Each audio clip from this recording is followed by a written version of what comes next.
नमस्कार मंडळी, शुभविवाह या मालिकेच्या पुढील ट्विस्टमध्ये आपण बघणार आहोत. आकाशने कदमांची भेट घेतलेली असते आणि आकाश कदमांना विचारत असतो की कदम, गेल्या 7 वर्षाचा तुम्ही मला ॲन्युअल रिपोर्ट दाखवा. गेल्या 7 वर्षामध्ये आपल्या कंपनीने किती ग्रो केलंय आणि किती लॉस केलाय हे सगळं मला बघायचंय. कदम आकाशला म्हणतात की हो, बऱ्याच उलाढाली झालाय, परंतु जर मी तुम्हाला सत्य सांगितलं तर तुम्ही या गोष्टीवर विश्वासच नाही ठेवणार. आकाश विचारतो की कदम, तुम्हाला नक्की कुठल्या गोष्टीबद्दल बोलायचंय? कदम म्हणतात की तुम्हाला आठवतंय जेव्हा भूमी मॅडमने आभी सरांचा घोटाळा समोर आणला होता, त्यानंतर त्यांनी तुम्हाला त्या प्रकरणामध्ये अडकवण्याचा सुद्धा प्रयत्न केला होता आणि त्यानंतर ते जेलमध्ये गेले आणि मग त्यानंतर रागिनी मॅडमने त्यांना सोडवून देखील आणलं. कदम आकाशला सांगू लागतात की जेव्हा रागिनी मॅडमने अभिजित सरांना जेलमधून सोडवून आणलं होतं तेव्हा सुद्धा अभिजित सर गप्प बसले नाही आणि त्यानंतर त्यांनी 2 करोडचा इनामदार कंपनीमध्ये घोटाळा केला.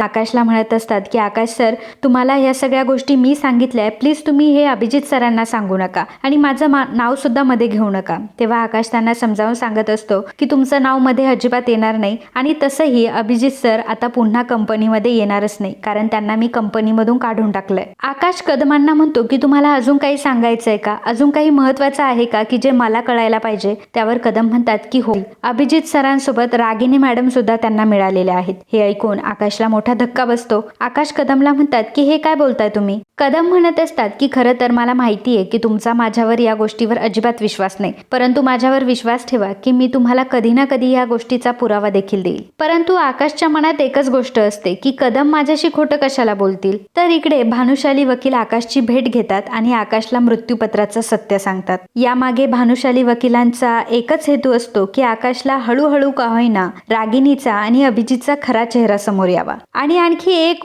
व्यक्ती असतो की त्याला ह्या सगळ्या गोष्टी माहीत असतात, तो म्हणजे प्रशांत. भानुशाली वकील आकाशला सांगत असतात की हे बघा आकाश सर, खरं तर तुमच्या वडिलांनी मृत्यूपत्र लिहून ठेवलं होतं आणि त्यामध्ये असं लिहिलं होतं की जेव्हा तुम्ही 26 वर्षाचे व्हाल तेव्हा तुमची सगळी प्रॉपर्टी तुमच्या बायकोच्या नावावर होईल. एक गोष्ट लक्षात येते का तुमच्या की जेव्हा तुमच्या नावावर ही सगळी प्रॉपर्टी झाली तेव्हाच भूमी मॅडमला गायब करण्याचे, भूमी मॅडमला त्रास देण्याचे, त्यांना किडनॅप करण्याचे प्रकार सुरू झाले. आकाश भानुशाली वकिलांना म्हणत असतात की खरं तर तुम्ही आमची खूप मदत केली आहे, परंतु मला कळत नाहीये की तुम्हाला नक्की मला काय सुचवायचंय. भानुशाली वकील म्हणत असतात की हे बघा, भूमी मॅडमच्या नावावर प्रॉपर्टी आहे, त्यामुळे ह्या सगळ्या गोष्टी झाल्या, त्यांच्या जीवालाही धोका निर्माण झाला, त्यामुळे आपल्याला बाकीच्या प्रोसिजर सुद्धा कंप्लीट कराव्या लागतील. आता भानुशाली वकिलांनी मुद्दामच आकाश समोर हा विषय काढलेला असतो आणि अधोरेखित करून ते आकाशला हे सांगत असतात की सगळी प्रॉपर्टी भूमी मॅडमच्या नावावर आहे. आकाश त्यांना म्हणत असतो की तुम्ही सगळी कागदपत्र तयार करा आणि माझ्या वडिलांनी सांगितलंय ना की 26 वर्षानंतर माझी सगळी प्रॉपर्टी माझ्या बायकोच्या नावावर होणार आहे आणि जरी माझ्या बायकोला काही आठवत नसेल तर मला नक्कीच आठवतंय की ती माझी बायको आहे. त्यामुळे तुम्ही सगळी लीगल प्रोसिजर कंप्लीट करा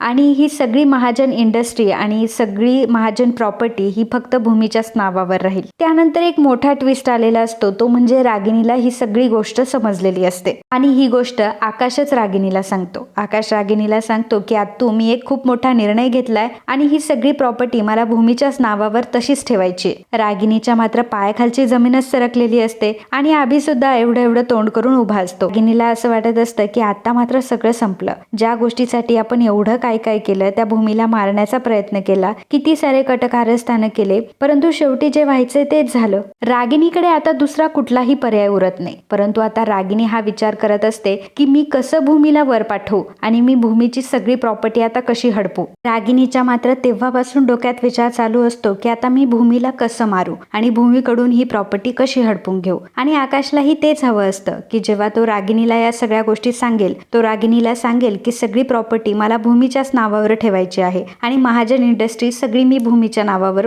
करतोय. तेव्हा रागिनी कसं रिॲक्ट करेल आणि रागिनी नक्की पुढचं पाऊल कोणतं उचलेल. आणि जर कदमांनी जी गोष्ट सांगितली आहे त्यात खरंच खरेपणा असेल तर रागिनी नक्कीच काहीतरी वाईट कृत्य करण्याचा प्रयत्न करेल. आणि आकाशला खरं तर रागिनीची परीक्षाच घ्यायची असते, परंतु रागिनीला काही ही गोष्ट माहीत नसते. परंतु आकाश मात्र सगळ्या गोष्टी ऑब्झर्व करणार असतो. रागिणीचे लगेच सूत्र सुरू होतात. रागिणी आणि अभिजितचं यावर बोलणंही होतं. रागिणी लगेचच जोसेफला भूमीला मारायला भूमीच्या मागावर पाठवते. जोसेफ भूमीला मारायला आलेला असतो तर भूमीलाही कळत नाही की हा माणूस मला का मारायला आले असेल आणि याचं मी काय वाकडं केलंय की हा मला मारतोय. भूमीसोबत काय होत असतं हे भूमीलाही कळत नसतं, परंतु आकाशला मात्र या गोष्टीची चांगलीच भनक लागलेली असते. आकाश भूमीला वाचवण्यासाठी तिथे आलेला असतो. जोसेफची चांगलीच धुलाई करतो. आकाश सोबत भानुशाली वकील सुद्धा तिथे आलेले असतात. आकाश मात्र जोसेफला मारहाण करतो, खूप मारतो आणि जोसेफकडून तो काढून घेण्याचा प्रयत्न करत असतो की सांग तुला इथे भूमीला मारण्यासाठी कोणी पाठवलंय. तर आता जोसेफने ऑलरेडी खूप मार खाल्लेला असतो, त्यामुळे आकाशने अजून मारू नये, त्यामुळे आता तो रागिणीचं नाव घेऊन टाकतो. भानुशाली वकिलांनी तो व्हिडिओ देखील काढून ठेवलेला असतो ज्यामध्ये जोसेफने रागिणीचं नाव घेतलेलं. तू जोसेफने जे रागिणीचं नाव घेतलेलं असतं ते आकाशला अजिबात एक्सपेक्ट नसतं, कारण ज्या आत्तूला आपण नेहमी आपलं मानलं, जिच्याशिवाय आपण राहू सुद्धा शकत नव्हतो आणि ती प्रत्येक वेळी आपल्याला लहान मुलासारखं जपत होती आणि स्वतःच्या मुलापेक्षाही आपल्याला जास्त किंमत देत होती असं आकाशला वाटत होतं, परंतु तसं काहीच नव्हतं. खरं तर ही आत्तू एवढी स्वार्थी निघाली, त्यामुळे आकाशला खूप मोठा धक्का बसलेला असतो. आणि आणखी या गोष्टीची शहानिशा करण्यासाठी आकाश आता नाखवाकडे जातो. हे नाखवा तेच असतात ज्यांनी भूमीला बघितलेलं असतं आणि रागिणीला सुद्धा बघितलेलं असतं. तर आता आकाश जेव्हा त्यांना विचारतो तेव्हा ते नाखवा देखील खरंच सांगतात की रागिणी मॅडम आणि अभिजित सर इथे आले होते म्हणून. आणि आता आकाशला हेही समजलेलं असतं की जो बोटीचा स्फोट झालाय तो दुसरा तिसरा कोणी नसून रागिणी आणि अभिजितने घडवून आणलेला होता आणि हे दोघच होते की जे माझ्या भूमीच्या जीवावर उठलेले होते आणि माझ्याही. आकाश आता कसलाही विचार करत नाही आणि सर्व घरातल्यांना बोलावून घेतो आणि सर्वांसमोर आता हा गौप्यस्फोट करतो. आकाशने ते दोन्हीही व्हिडिओ सगळ्यांसमोर दाखवलेले असतात. अशा प्रकारे रागिणीचा खरा चेहरा सगळ्यांसमोर आलेला असतो. आकाश रागिणीला म्हणत असतो की आत्तू, मी तुला माझ्या मनापासून आत्तू मानलं होतं, पण खरंच एवढं मोठं कारस्थान करणारी माझी आत्या कधीच असू शकत नाही. आत्ताच्या आत्ता तू इथून चालती हो. रागिणीला प्रचंड मोठा धक्का बसलेला असतो. शेवटी रागिणीचं गुपित आता सर्वांसमोर उघड झालेलं असतं. रागिणी आकाशकडे गयावया करत असते. आकाशला म्हणत असते की आकाश, अरे माझं आयुष्य वेचलंय ह्या घरात, मी कसं काय हे घर सोडून निघून जाऊ. रागिणी अक्षरशः आकाशचे पाय धरत असते, परंतु आकाश मात्र आता रागिणीचं काहीही ऐकत नाही. रागिणी घराबाहेर जायला काही तयार नसते, त्यामुळे आकाश आता सिक्युरिटी गार्डला बोलवतो. तर आकाशने सिक्युरिटी गार्डला बोलवलेलं असतं आणि तो आता रागिणीला त्यांना घराबाहेर हाकलायला सांगत असतो. रागिणी त्याच्याकडे गयावया करत असते. तर मित्रांनो, आता हे बघणं खूप इंटरेस्टेड असणार आहे की रागिणी खरंच घराबाहेर जाईल का, की घराबाहेर जाता जाता पुन्हा घरामध्ये शिरण्यासाठी ती काहीतरी प्रयत्न करेल आणि आकाशला तिची मनभडंग कहाणी सांगून पुन्हा तिच्या जाळ्यात फसवेल. असं काही होईल का, हे बघणं खरंच खूप इंटरेस्टिंग ठरणार आहे. त्यामुळे मित्रांनो, जर अजून तुम्ही आपल्या चॅनलला सबस्क्राईब केलं नसेल तर प्लीज चॅनलला लगेच सबस्क्राईब करा आणि हा व्हिडिओ जर तुम्हाला आवडला असेल तर व्हिडिओला लाईक आणि कमेंट करायला अजिबात विसरू नका. धन्यवाद. तर मंडळी, तुम्ही व्हिडिओ तर बघता परंतु चॅनलला सबस्क्राईब करत नाही. आम्हाला तुमची खूप गरज आहे आणि तुमचं एक सबस्क्राईब करणं आमच्यासाठी खूप महत्त्वाचं आहे आणि लाख मोलाचं आहे.